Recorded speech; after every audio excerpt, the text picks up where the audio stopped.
আজকে আমি 20 টাকায় 6টা খাবার খাবো। ইয়েস, হ্যালো গাইস, চলো দেখা যাক 20 টাকায় 6টা খাবার আমি কি কি খাই। Let's go.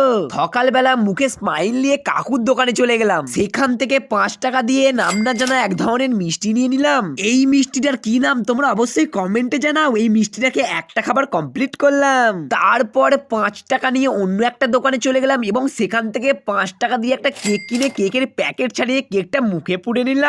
আমাদের এখনো পর্যন্ত 10 টাকায় 2টো খাবার কমপ্লিট হয়েছে, তাই একটা দোকান থেকে তেড়ে মেরে কুরকুরে নিয়ে নিলাম। আর এই শীতকালে মশলাদার কুরকুরে খেতে কার না ভালো লাগে বলো। কুরকুরে খেয়ে একটা চার দোকান থেকে 3 টাকা দিয়ে একটা বিস্কুট নিয়ে নিলাম। কথাই আছে না, কম খরচে পুষ্টিকর খাদ্য। সত্যি এই বিস্কুটটা না খেলে বুঝতে পারতাম না। আর আমাদের 4টে খাবারে 18 টাকা খরচ হয়েছে। সন্ধেবেলা 1 টাকা দিয়ে একটা চকলেট খেয়ে নিলাম। তারপর একটা হজমলা খেয়ে 20 টাকায় 6টা খাবারের চ্যালেঞ্জ কমপ্লিট করলাম।